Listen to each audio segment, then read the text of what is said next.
Hello sports Bangla চ্যানেলের বন্ধুরা, আশা করি সবাই ভালো আছেন। চলে এলাম কিছু খবরাখবর নিয়ে। আর যারা এখনও পর্যন্ত আমাদের এই চ্যানেলটি সাবস্ক্রাইব করেননি, একবার দেখুন তো নিচে আপনার সাবস্ক্রাইব বাটনটা ব্ল্যাক হয়ে রয়েছে কিনা। যদি ব্ল্যাক হয়ে থাকে তাহলে টুক করে সেটাকে চেপে দিয়ে আমাদের সঙ্গে জুড়ে যান। কি আলোচনা থাকছে শুরুতে বলে রাখি, বাংলাদেশ বনাম পাকিস্তানের ম্যাচ চলছে। সেখানে বাংলাদেশ ভালো রান তুলেছে 290, পাকিস্তানের জেতার চান্স কিছুটা কম। ম্যাচ চলছে, পরে সে বিষয়ে আলোচনা করব। তবে যেই আলোচনাটা আজকের এই ভিডিওতে মূল, সেটা হচ্ছে হর্ষিত রানা কেকেআর থেকে এক প্রকার বাদ গেছে চোটের জন্য। সে এবারের আইপিএল খেলতে পারবে না এবং এবারের বিশ্বকাপে দলে চান্স পাওয়ার পরেও খেলতে পারেনি। কোন 5জন বোলারকে নিয়ে আলোচনা চলছে হর্ষিত রানার জায়গায়, এই আলোচনাটা ডিটেলে আপনাদের সঙ্গে করব। তবে তার আগে শুরুতে যে বিষয়টা, সেটা হচ্ছে বদলা নিয়েছে দক্ষিণ আফ্রিকা। এবার ফাইনালে উঠেছিল কিন্তু দক্ষিণ আফ্রিকাকে হারিয়ে নিউজিল্যান্ড। আর নিউজিল্যান্ডের ঘরের মাঠে শুরু হয়েছে টি-20 সিরিজ। সেই সিরিজে দেখা যাচ্ছে যে প্রথম ম্যাচে 7 উইকেটে জয়লাভ করেছে। লাস্টে এসে ডিটেলে আলোচনা করব। আর একটা যেটা আলোচনা, সেটা হচ্ছে ব্লেসিং মুজারাব্বানিকে নিয়ে। কেন? তার কারণ আগের দিনই জানিয়েছিলাম, কেকেআরে মুস্তাফিজুর রহমানকে যে বাদ দেওয়া হয়েছিল, সেই জায়গা ভরাট করতে মুজারাব্বানিকে নেওয়া হয়েছে। জিম্বাবুয়ের প্লেয়ার, ভালো বল করেছে এবছর ওয়ার্ল্ড কাপে, 13টা উইকেট নিয়েছে। কিন্তু তার একটু সমস্যা হচ্ছে, যেহেতু পাকিস্তানের পিএসএল, সেখানে ইসলামাবাদ ইউনাইটেডের সঙ্গে একটা চুক্তি হয়ে গিয়েছিল 1,15,00,000 টাকার মতো পাকিস্তানি রুপিসে। তাই সেই চুক্তি ভঙ্গের জন্য পাকিস্তানের ক্রিকেট বোর্ডের কর্তারা তার বিরুদ্ধে কিছু স্টেপ নিতে পারে। কী নেবে সেটা এখনও জানা যায়নি। তবে 17 তারিখ মঙ্গলবার কিন্তু আমাদের কলকাতায় আসার কথা এবং কেকেআরের দলে যোগ দেওয়ার কথা মুজারাব্বানির।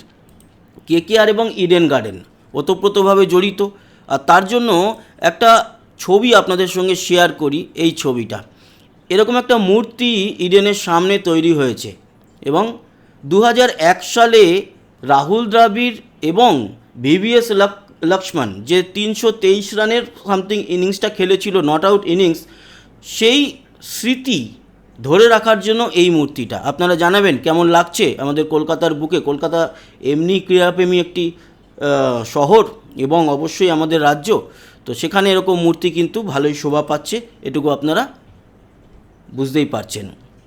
আলোচনা করব যেই 5জন বোলারকে নিয়ে আলোচনা হচ্ছে হর্ষিত রানার জায়গায়, তাদের একটু ডিটেল বিষয়টা কি। উপরে হর্ষিত রানার ছবি দেখতে পাচ্ছেন। হর্ষিত রানা খেলতে পারছে না এই আইপিএলে, দুর্ভাগ্য। কিন্তু এই যে 5জন, এই 5জন প্লেয়ার সম্ভবত এই 5জনের মধ্যে থেকে কোনো একজন চান্স পেতে চলেছে। আমি সেইভাবেই সিরিয়াল সাজিয়েছি পরপর, যার চান্স যত বেশি তাকে আমি একে রেখেছি। প্রথমেই 1 নম্বর আকাশ মাধওয়াল, ডানাতি এই পেসার, আইপিএলের খেলার কিন্তু অভিজ্ঞতা রয়েছে। 2023 ও 2024 সালে তিনি মুম্বাই ইন্ডিয়ান্সের হয়ে খেলেছেন। 2025 সালে খেলেছেন রাজস্থান রয়্যালসের হয়ে। মুম্বাইয়ের হয়ে 2 মরশুমে 13 ম্যাচে 19 উইকেট নিয়েছেন, খারাপ নয়। এবং সেরা বোলিং 5 রান দিয়ে 5 উইকেট, মানে বুঝতে পারছেন সেই দিন ওর দিন ছিল। রাজস্থানের হয়ে 4 ম্যাচে নিয়েছেন 4 উইকেট। নতুন বলের পাশাপাশি ডেথ ওভারেও ভালো বল করতে পারে সে, বলের গতি রয়েছে, ভালো ইয়র্কার দিতে পারে। ফলে হর্ষিতের বদলি হিসাবে তিনি কেকেআরে আসবে এরকম একটা সম্ভাবনা তৈরি হয়েছে। সবচেয়ে বেশি সম্ভাবনা এই আকাশ মাধওয়ালের। দ্বিতীয় যাকে দেখতে পাচ্ছেন, সিমরজিৎ সিং, এই ডানহাতি পেসারের আইপিএলে খেলার অভিজ্ঞতা রয়েছে। 2022 ও 2024 সালে চেন্নাই সুপার কিংসের হয়ে খেলেছেন তিনি। 2025 সালে খেলেছেন সানরাইজার হায়দ্রাবাদের হয়ে, সেই ড্রেস পরেই রয়েছে দেখতে পাচ্ছেন। চেন্নাইয়ের হয়ে 10 ম্যাচে 9 উইকেট নিয়েছেন। সেরা বোলিং 26 রান দিয়ে 3 উইকেট। হায়দ্রাবাদের হয়ে 4 ম্যাচে 2 উইকেট নিয়েছে সিমরজিৎ। নতুন বলে ভালো বল করেন তিনি, ডেথ ওভার একটু সমস্যা, গতি রয়েছে। ইডেনের উইকেটে ভালো বিকল্প কিন্তু হতে পারে, আমরা ওর খেলা দেখেছি ইউএসের হয়ে। 3 নম্বর, এই যে কেকেআরেরই ড্রেস পরে রয়েছে চেতন সাকারিয়া, আইপিএলে 4 মরশুম খেলার অভিজ্ঞতা রয়েছে এই বাঁহাতি পেসারের। 2021 সালে রাজস্থান রয়্যালসের হয়ে 14 ম্যাচে 14টি উইকেট নিয়েছিল চেতন সাকারিয়া। 2022 ও 2023 সালে দিল্লি ক্যাপিটালসের হয়ে 5 ম্যাচে 6 উইকেট নিয়েছিলেন তিনি। 2025 সালে তাকে কিনেছিল কলকাতা নাইট রাইডার্স। যদিও মাত্র একটি ম্যাচ খেলেছিলেন, তিনি কোনো উইকেট পাননি। বাঁহাতি পেসারের ফাঁক ভরাট করতে পারেন কিন্তু সাকারিয়া, গতির বৈচিত্র্য রয়েছে। যেহেতু তিনি কেকেআরে আগের বছর ছিলেন, তাই তার উপর আবার ভরসা করতে পারেন শাহরুখ খানের দল, এরকমটা জানা যাচ্ছে। তবে মাধওয়ালের চান্স সবচেয়ে বেশি। এবার আসি রাজস্থানের এই যে জার্সি গায়ে নবদীপ সাইনি, ভারতীয় দলের কিন্তু খেলায় অভিজ্ঞতা রয়েছে এই পেসারের। তবে চোট অনেক ভুগিয়েছে একে। আইপিএলে 5 বছর খেলেছে নবদীপ। 2019 সাল থেকে 2021 সাল পর্যন্ত রয়্যাল চ্যালেঞ্জার্স বেঙ্গালুরুর হয়ে 28 ম্যাচে 17 উইকেট নিয়েছেন তিনি। 2022 ও 2023 সালে রাজস্থানের হয়ে খেলে একটিও উইকেট পাননি তিনি। তবে নবদীপের অভিজ্ঞতা রয়েছে, সেই অভিজ্ঞতা কাজে লাগাতে তাকে নিতে পারে কেকেআর। জায়গা একটাই আপাতত খালি। তবে পাথিরানারও কিন্তু এখনও পর্যন্ত দলে যোগদান করার সেরকম খবরাখবর নেই। আসি পঞ্চম যেই জনকে নিয়ে আলোচনা চলছে, রাজ লিম্বানি। অনূর্ধ্ব-19 স্তরে নজর কেড়েছে ডানাতি এই পেসার।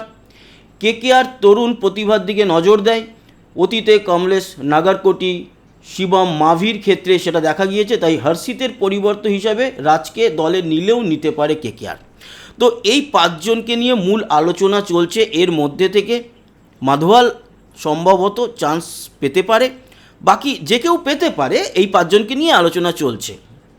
এবার আসি আমরা আজকের যেই আলোচনাটা দিয়ে শুরু করেছিলাম, সেটা হচ্ছে যে এই নিউজিল্যান্ড বনাম সাউথ আফ্রিকার ম্যাচ।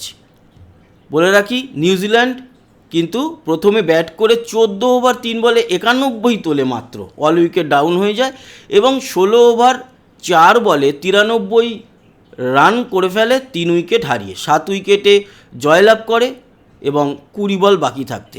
5 ম্যাচের টি20 সিরিজ নিউজিল্যান্ড বনাম সাউথ আফ্রিকার শুরু হয়েছে। আজকে ছিল প্রথম ম্যাচ এবং নিউজিল্যান্ডের ঘরের মাটিতে খেলা হচ্ছে।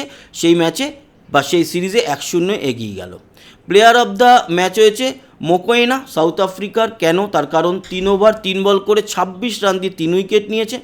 নিউজিল্যান্ডের হয়ে যারা টপ 3 ব্যাটার, তাদের মধ্যে জেমস নিশাম 21 বলে 26, ম্যাকঞ্চি 11 বলে 15 আর স্যান্টনার 19 বলে 15ই করতে পেরেছে। এদের হয়তো মকোইনার কথা বললাম,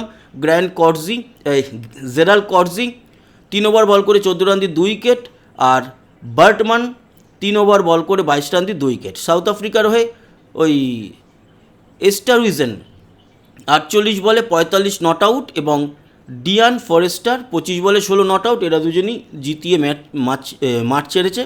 আর জেসন স্মিথ 14 বলে 10।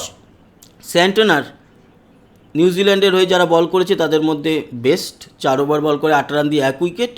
ফোক্স 2 ওভার বল করে 8 রান দিয়ে 1 উইকেট আর জেমিসন 3 ওভার 4 বল করে 28 রান দিয়ে 1 উইকেট। এই হচ্ছে গিয়ে পরিস্থিতি। তো এই ছিল আলোচনা। ওদিকে ম্যাচ আর একটা চলছে বাংলাদেশ বনাম পাকিস্তানের। তার এই মুহূর্তের পরিস্থিতি আপনাদেরকে একটু দেখিয়ে দিই। সেটা হচ্ছে 290 রান তুলেছিল 5 উইকেটে 50 ওভারে। 3 উইকেট হারিয়ে ফেলেছে পাকিস্তান এই মুহূর্তে 3 ওভার 3 বলেই 27 রানে। ফলে এই ম্যাচ বাংলাদেশ জিতছে, এটা আপনারা ধরে রাখুন। বাংলাদেশের হয়ে সবচেয়ে ভালো ব্যাট করেছে আপনাদের জানিয়ে দিই তানজিদ হাসান, 107 বলে 107, 6টা 4, 7খানা কিন্তু 6। এই পরিস্থিতি। আর এদের হয়ে এখনও পর্যন্ত 3টে উইকেট যে নিয়েছে, কে নিয়েছে সেটাও একটা দেখে নিই আমরা। এখনও পর্যন্ত 2টো উইকেট নিয়েছে তাসকিন আহমেদ আর নাহিদ রানা 1টা উইকেট নিয়েছে। নাহিদ রানা তো প্রথম দিন বোধহয় প্রথম ম্যাচে 5টা উইকেট নিয়েছিল যতটা মনে পড়ছে। তো এই হচ্ছে গিয়ে খেলার খবরাখবর আপনাদের সঙ্গে শেয়ার করলাম। আবার দেখা হচ্ছে পরে, ততক্ষণের মতো টাটা।